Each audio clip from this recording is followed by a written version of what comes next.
am getting so much better at that. What do you do for your physical therapy? I announce what's gonna happen. I'm trying to synchronize my sound. That's what works for me. Anyways, welcome back.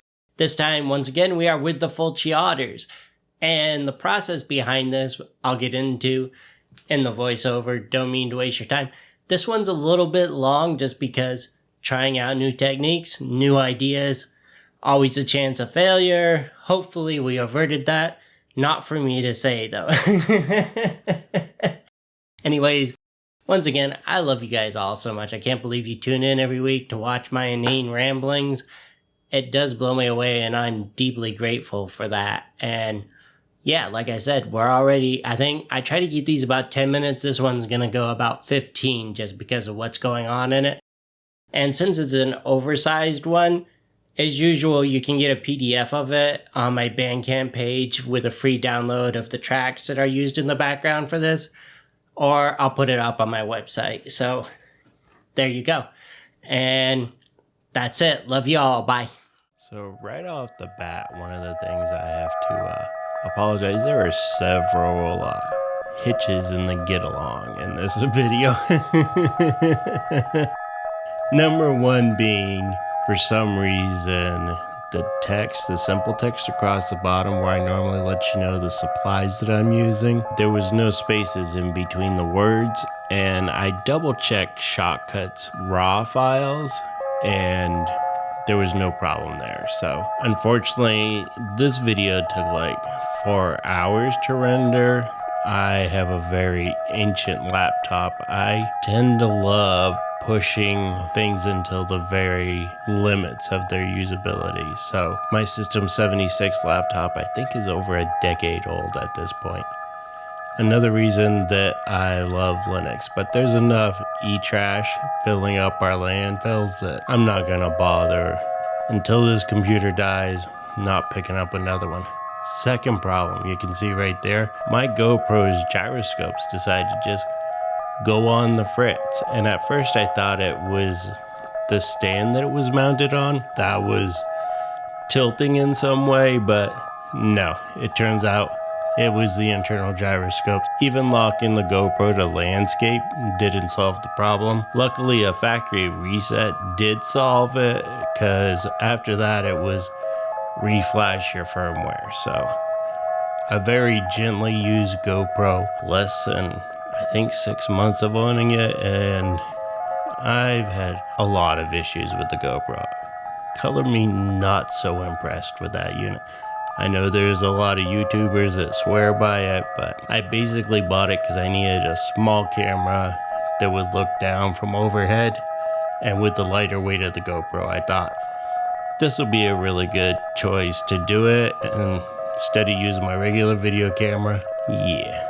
Hindsight being 2020, until they fix their app and a bunch of other issues, would not recommend. Hopefully there becomes competition in that market. Give them something to actually concentrate on their game. And the good tip is, if you're having problems with an item, an electronic item, or any type of item, don't go through the official channel so much, because we all know you're just gonna get white noise at this point. The Reddit, I think it's GoPro hack. That's where I actually found out the solution to this problem. So always go to user created forums or subreddits to actually look, because that's where you're gonna find honest answers, or the people that seem to need to stand for companies. I've never understood that phenomenon, but the company doesn't know you. It's kind of like standing for celebrities. Why do they care? Okay, I don't mean to be a downer Debbie this entire video.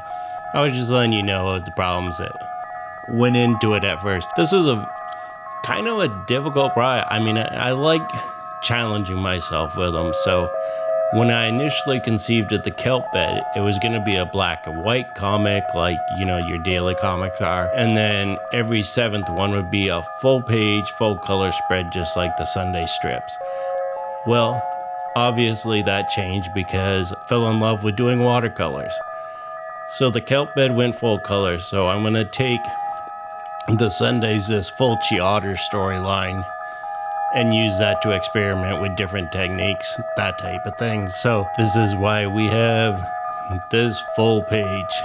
And this is a piece of Arches 10 by 14. It's hot pressed. Next time when I do this with alcohol-based markers, I'll use the smoother side of the paper, but hey, this was the first time I ever did it, so not too bad on that front. And here we go. I just call these alcohol-based markers because, yeah, if you've been watching these videos, you kind of know my opinion of these, but it's not like I wasn't going to use them after I'd already bought them, so there we go. My big thing is I want art supplies that are refillable. Like I said, there's enough plastic crap that's out there, killing turtles and the like, and I need stuff that's refillable. I can redo it myself, that we're not adding more plastic crap out there. So thankfully I have found a replacement, but I'm not going to buy an entire new set of grays just because of that. And the thing I was thinking about mostly on this was, of course, EC Comics. I mean, as a kid, I remember seeing my first EC Comics and they blew me away. And it's kind of become a lifelong fascination, but I didn't want to slavishly copy that type of thing. There's too many people that, I don't know, they do that. I like experimenting with everything. I think all of your life should be an experiment, to tell you the truth. And it's great because you always have self-doubt when you're starting out on these. And I mean, especially now, I was like, this is crap. It's ruined, you know? And you just have to keep going. And if you fail, you fail. Failure is part of life, right? And it's never a failure because you're going to learn something new, be able to apply that to your next project, and learn from it. If you don't take those chances, you're never really going to learn. And I swear too much to be a motivational coach.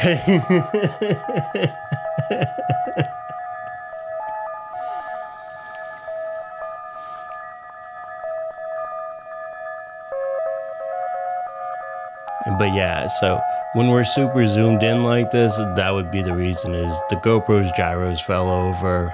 I had to rotate the footage in order so that you could see it in some semblance of right side up, and in order to block off those two black lines kind of cutting off the corners of the video, zoomed it way in. So it gets a little bit blurry, but you know, like I said, it's not like I'm worried about disappointing thousands of people at this point. And the great thing, while we're on the topic of EC Comics, there's a YouTube channel called In Praise of Shadows, which I really love, and he did a 2-part video, and I think they're like an hour and a half each, on the golden age of horror comics. And that is so much more in depth and wonderfully made than I could ever do. I'll put a link in the description below. I would highly recommend not only that video, but his entire channel. It really is wonderful.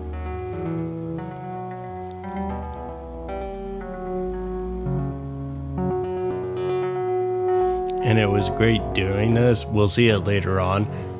I actually ran, I think it was my C3, completely out of ink. You'll see it when it gets to the drapes on the middle left. I go to use the chisel tip on it, and it just kind of goes, ah.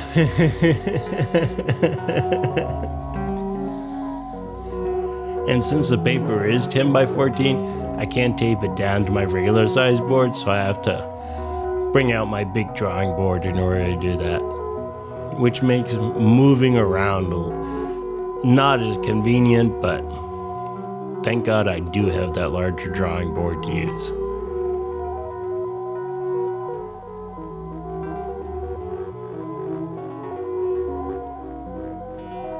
And it's great because you see a lot of people telling you you have to use marker paper with it, and you absolutely do not. If I had used the other side of this paper, I used one with a little bit of tooth out of sheer habit. Next time I know, flip it over, use the moderately smoother side. But if you wanted to do seamless blends It's completely possible. You would not have a problem. So don't worry about you absolutely have to use marker paper. It's not necessary. I mean, watercolor paper, depending on the finish, is very thirsty, which would be part of why that marker ran out of ink. But I've also had these markers for a long time. Usually I use them for almost an underpainting effect, because that's a great thing. Let these dry for 24 hours and you can totally go over the top of them with watercolors. If I hadn't had as many issues, technical issues in this as I did, I would have absolutely done that. But given the fact today's Thursday when I'm recording the voiceover, and I like having these videos out every Wednesday, didn't quite have the time to do that.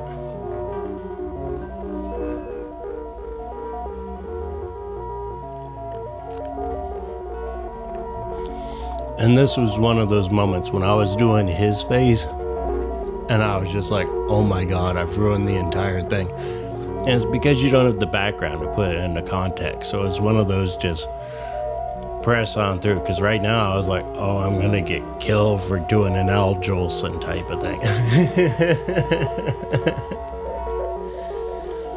But luckily bringing it all in tone that aspect out so it didn't look like a minstrel show, because that would have been a nightmare.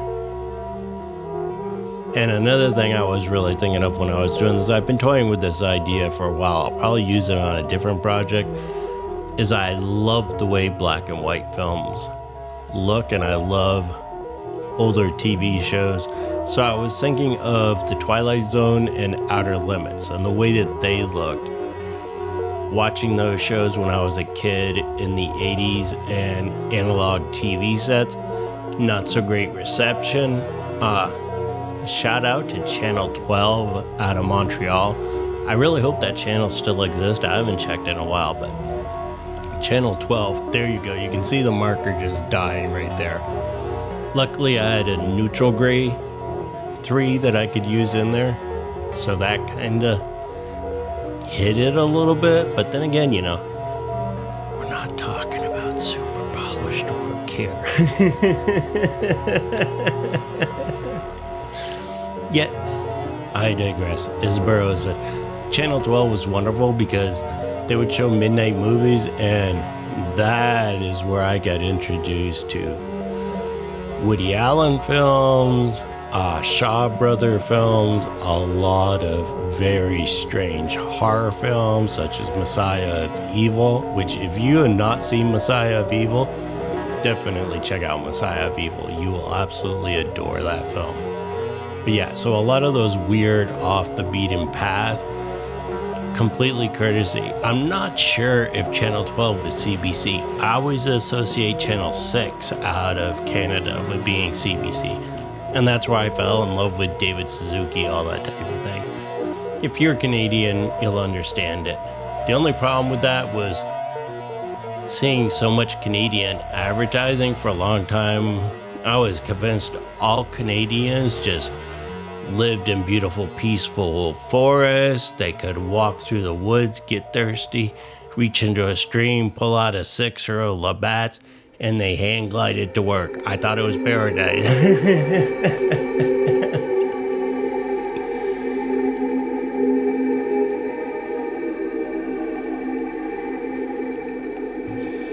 Another thing I was worried about while doing this was whether the panelist, the borderless panel right there that I'm working on currently, wouldn't quite show well enough. I'm always interested in being able to read from across the room. Tattoo artists talk about this also. I've mentioned it before.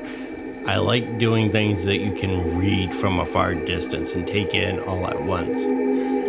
It was very reassuring to me the first time I saw Japanese people reading manga, because when I read manga or comics, I don't really linger over the artwork that much. I mean, I go through fast, and I always felt kind of guilty about that because I've seen people that just pour over the minute details. And then You watch Japanese people consuming manga, and whoa, they just go for it. It's pretty amazing. But yeah, I think we are shortly coming up on the end, and thank you guys. Love y'all. See you next Wednesday. Fingers crossed.